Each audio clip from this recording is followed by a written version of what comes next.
ಯಾವತ್ತು ತನು ಮನ ಧನ ಮೂರೂ ಇರಬೇಕು.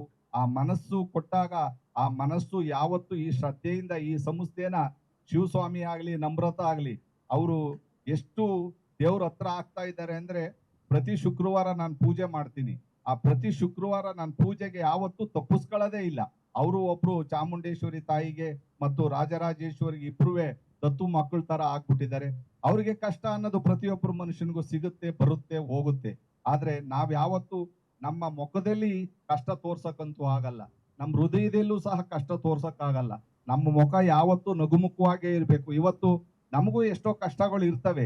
ಯಾವಾಗ ಆ ಕಷ್ಟಗಳು ನೋಡ್ತಾ ಇರ್ತೀವೋ, ಪರ್ಸನ್ಸ್ ಯಾರು ನೋಡ್ತಾ ಇರ್ತೀವೋ ಆ ಮುಖ ದೇವ್ರ ಮುಖ ನೋಡಿದಾಗ ನಮಗೆ ಭಕ್ತಿ ಬರ್ತದೆ. ಒಬ್ಬ ಮನುಷ್ಯನ ಮುಖ ನೋಡಿದಾಗ ಒಂದು ಸಂತೋಷ ಬರುತ್ತೆ. ಇವತ್ತು ಆ ಸಂತೋಷ ಸಡಗ ಸಂಭ್ರಮ 1 ವರ್ಷ ಪೂರೈಸಿದೀವಿ.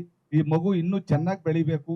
ಅದಕ್ಕೆ ನಿಮ್ಮೆಲ್ಲ ಸಹಕಾರ ಚೆನ್ನಾಗಿದೆ ಅಂತ ಶಿವಸ್ವಾಮಿಯವರು ಹೇಳ್ತಾನೆ ಇರ್ತಾರೆ. ನಮ್ಮ ಟೀಮ್ ಇದೆ ಸ್ವಾಮೀಜಿ, ನಾನ್ ಕುಂತ್ಕೊಂಡು ಮಾಡ್ತಾ ಇದ್ದೀನಿ, ನೀವೇನು ಯೋಚನೆ